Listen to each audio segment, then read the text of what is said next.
저는 헌병으로 군 생활을 했습니다. 헌병이란 군대 경찰을 말하는데요. 특히 저는 헌병 중에서도 교도행정병이었습니다.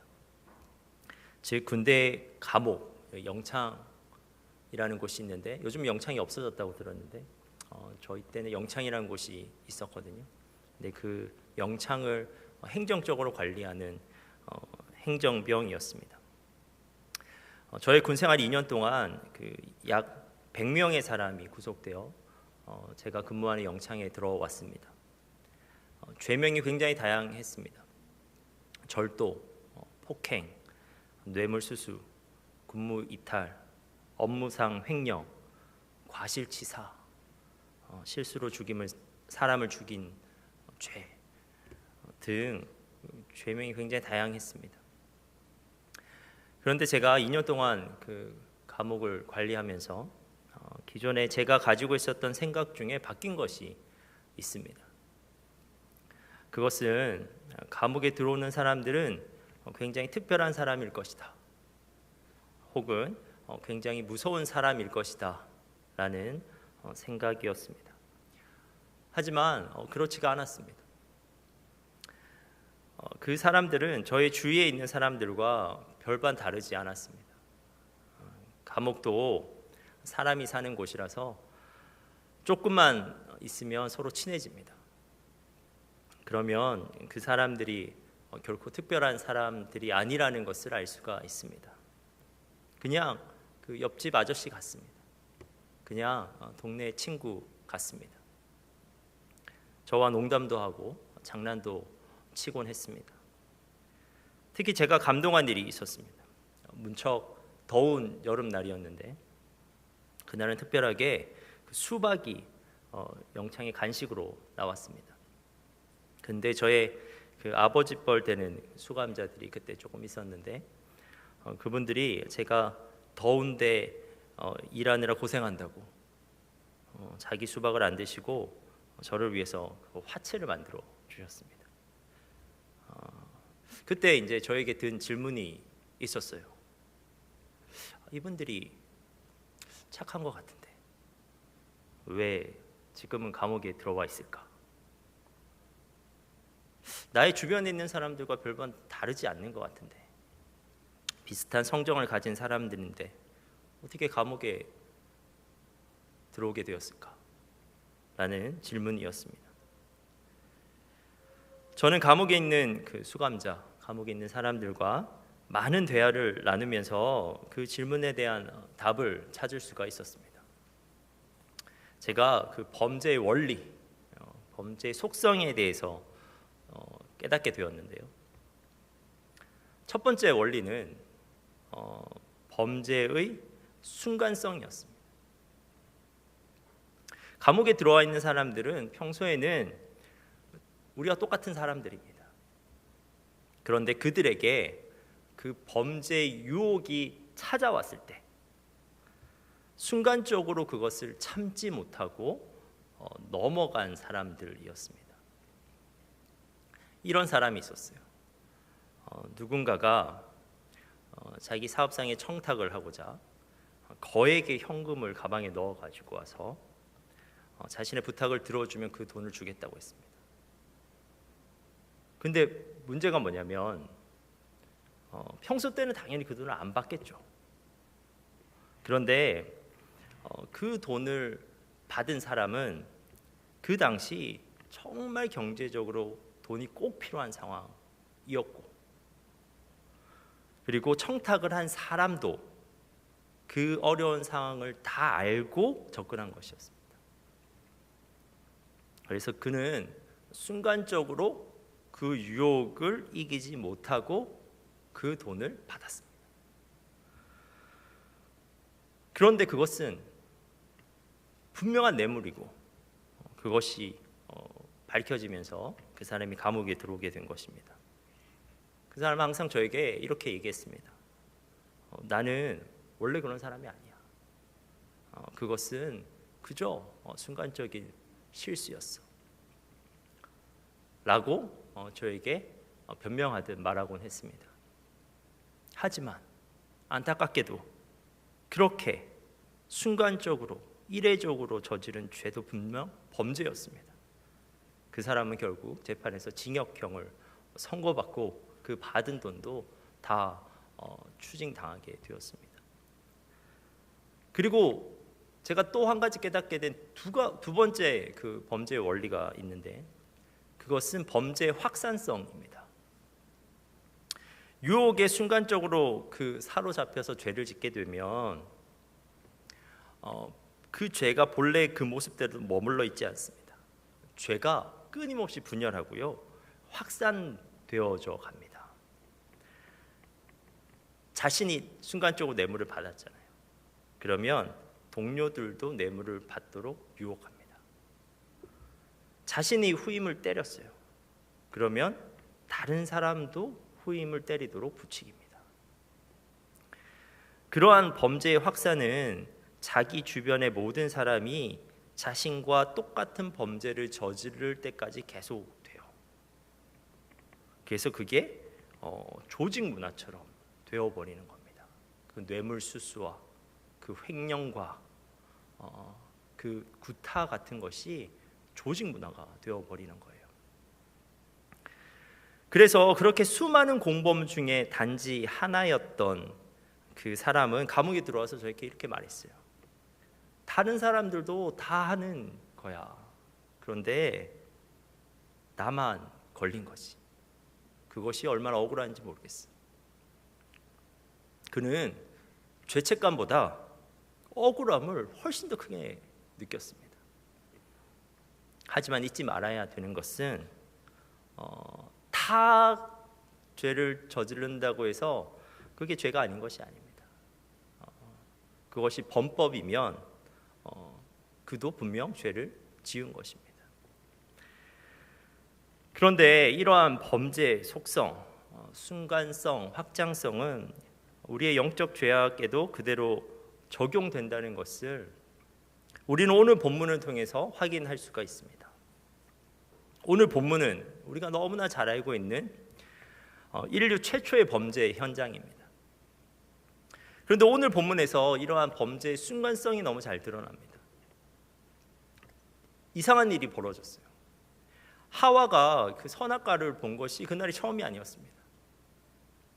더욱이 그 나무는 어디 구석에 가리워진 나무가 아니라 동산 중앙에 우뚝 솟아 있는 나무였습니다. 하와는 그 동산을 거닐 때마다 그 나무를 보았지만 평소에는 아무런 느낌을 받지 못했거든요. 그런데 뱀이 유혹하자 그 나무가 다르게 보였습니다. 뱀의 유혹으로 순간적으로 그 유혹에 빠져버리게 됩니다.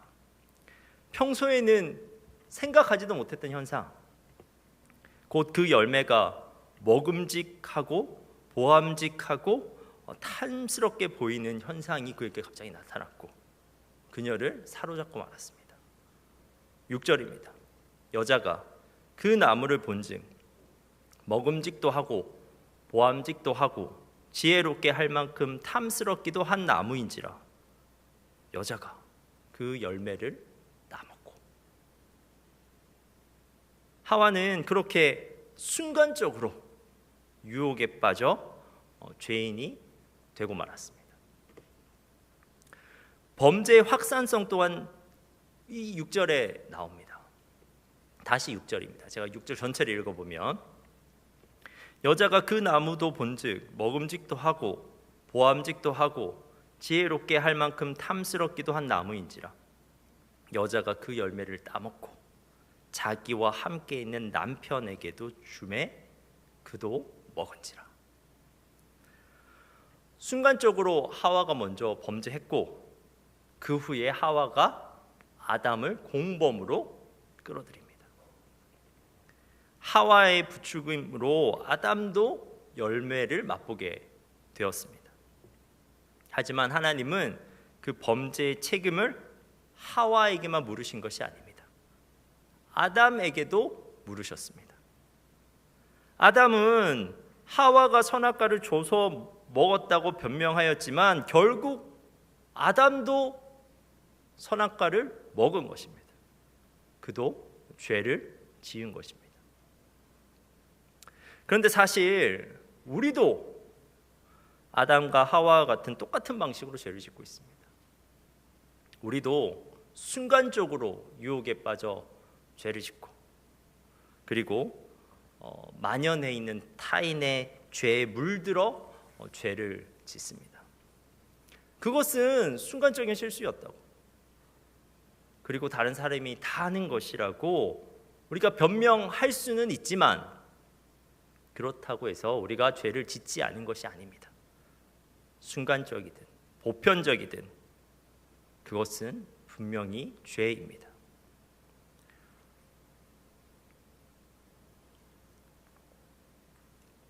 여러분, 제가 사무엘 하 말씀으로 설교를 준비하다가 주중에 제가 설교 본문을 바꿨습니다. 근데 제가 오늘 설교 말씀을 준비한 이유가 있습니다. 그것은 우리가 수련회를 다녀왔기 때문입니다.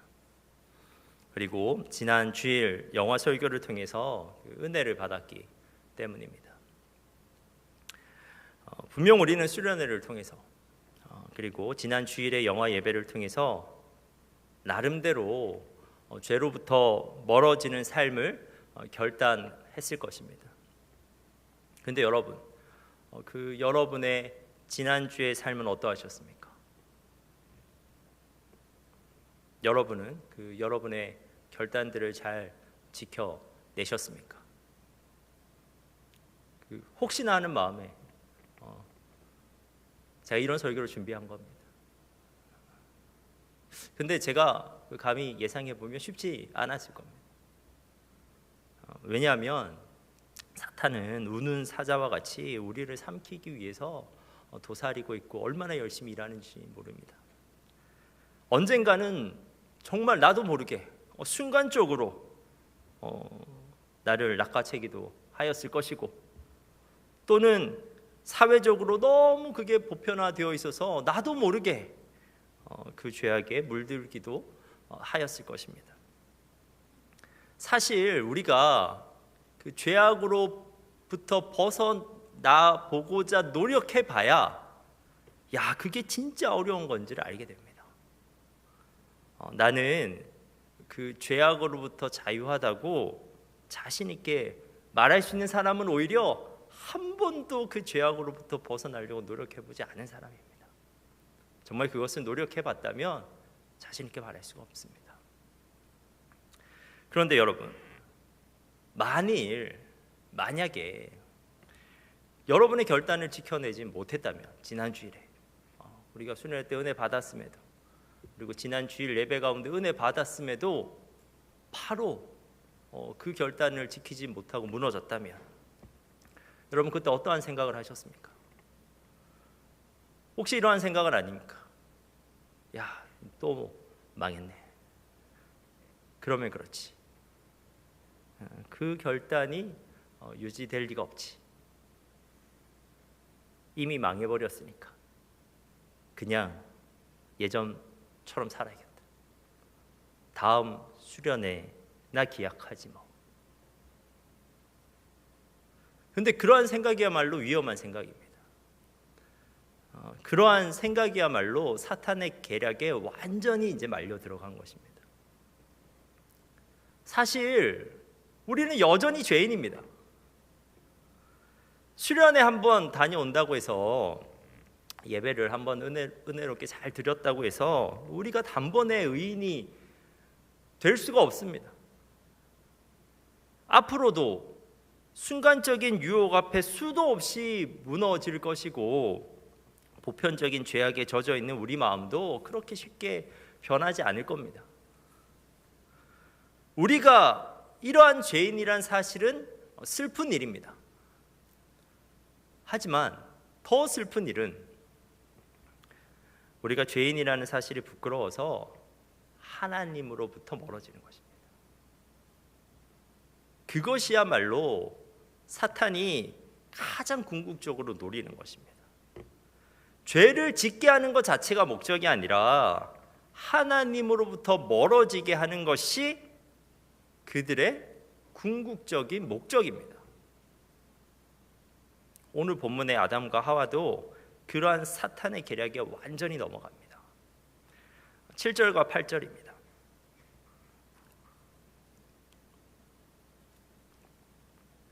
우리가 함께 이 말씀을 읽어보도록 하겠습니다. 시작.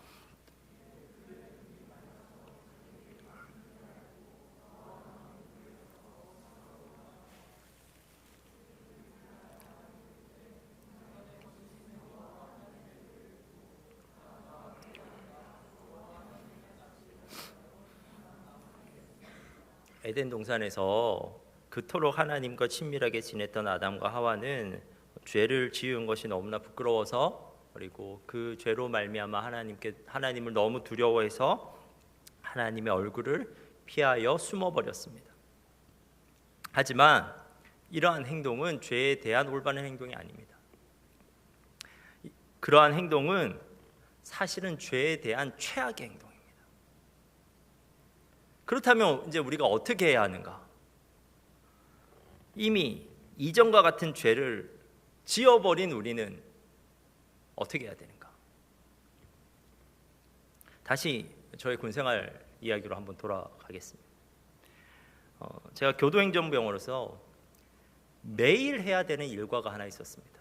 월, 화, 수, 목, 금 5일 동안 제가 같은 시간에 해야 되는 일과가 있었는데, 그것이 무엇이냐면 매일 오전 11시에 영창으로 면회를 오는 면회 객을 인솔하는 것이 저희 중요한 일과 중에 하나였습니다.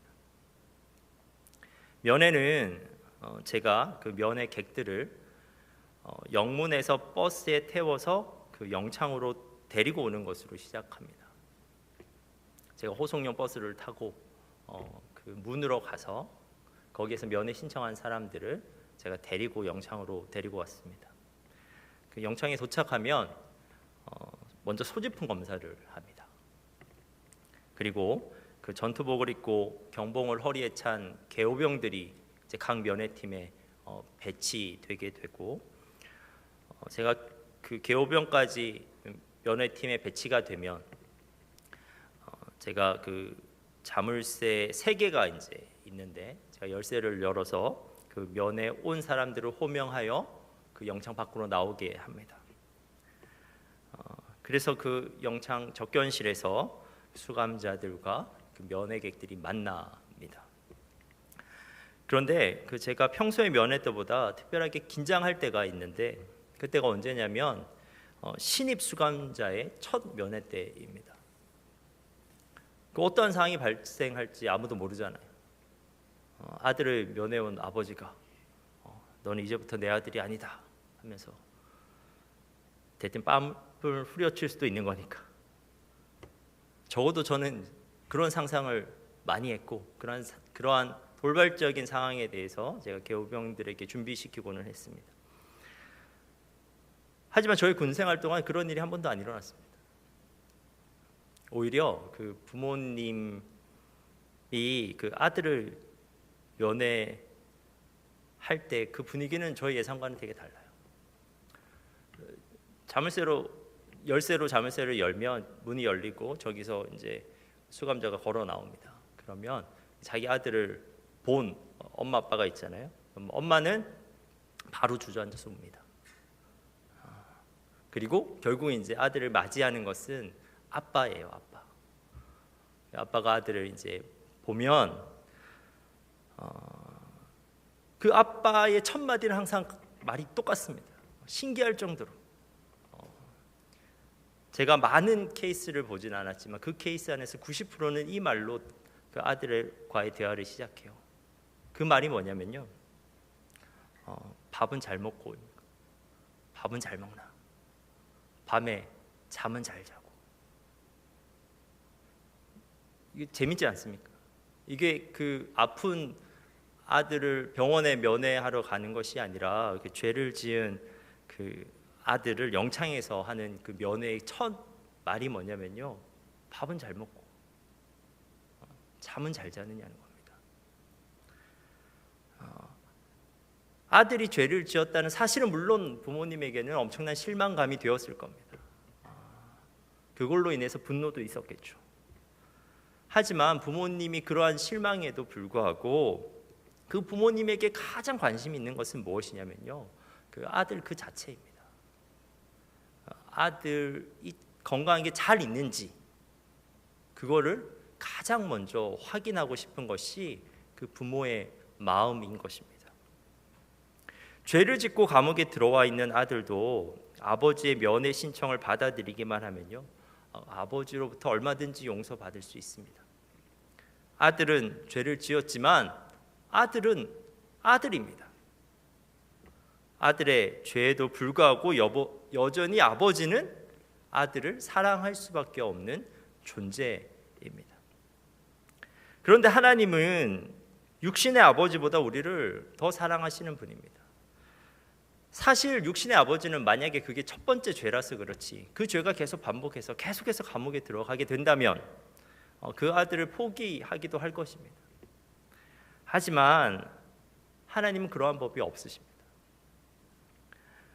그러므로 죄를 지은 것은 분명히 잘못한 일이지만 우리는 그 죄를 지었을 때 하나님으로부터 도망가는 것이 아니라 오히려 하나님 앞으로 가야 된다고요.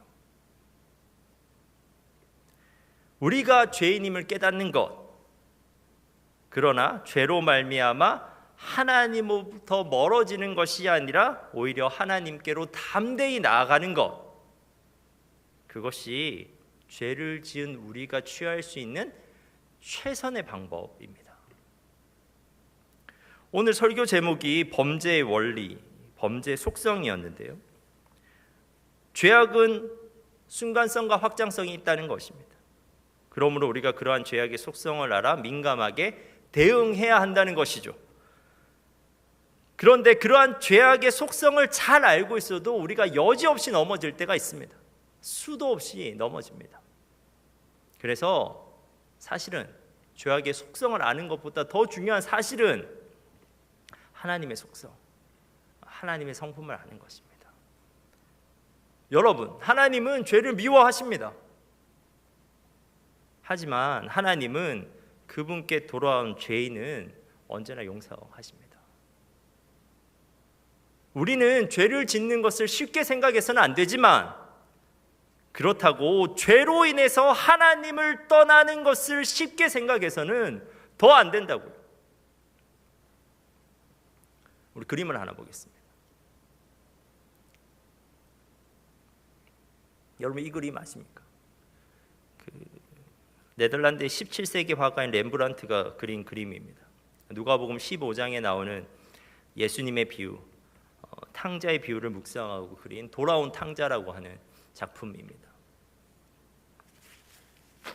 저는 특별히 이 그림에 표현된 아버지의 모습을 자세히 살펴보길 원합니다. 저 무릎 꿇고 있는 사람이 돌아온 아들이고, 그 아들 위에 손을 얹고 있는 사람이 아버지입니다. 근데 잘 안 보이는데요, 먼저 그 아버지의 눈을 보면 그 두 눈이 보는 방향이 달라요. 눈에 초점이 없습니다. 그 아들을 잃고 나서 하루도 쉬지 않고 눈물로 지내면서 그 아버지의 눈이 짓물러져 버린 거예요. 아버지의 눈은 그 아들을 잃어버렸던 그 아버지의 슬픔을 표현하고 있습니다. 그리고 자세히 보면 보이는데요, 여러분, 저 렘브란트가 아버지의 두 손을 다르게 그려놨어요. 두 손의 크기도 다르고 두 손의 모양도 다릅니다. 오른손은 부드러운 여성의 손으로 그려놓았고, 그리고 왼손은 거친 남성의 손으로 그려놓았습니다. 여성의 손은 그 고단한 세월을 보내고 온 아들을 쓰다듬고 있는 것이고, 그리고 남성의 손은 그를 다시 놓치지 않겠다는 듯이 이렇게 지극히 누르고 있는 것입니다. 그 아버지의 손은 돌아온 아들을 향한 아버지의 용서와 회복의 의지를 표현하고 있는 거예요. 여러분, 이것이 그 예수님의 비유에서 표현되고 있는 아버지의 모습입니다. 이것이 성경 전체에서 묘사되고 있는 하나님의 모습이라고요. 그림은 이제 안 보여주셔도 됩니다.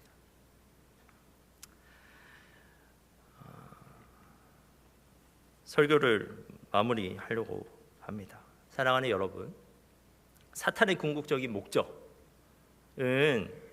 우리를 하나님으로부터 멀어지게 하는 것이지만, 우리의 신앙적 목적은 무엇이냐면요, 하나님으로부터 어떻게 해서든지 떨어지지 않고자 하는 것이어야만 합니다.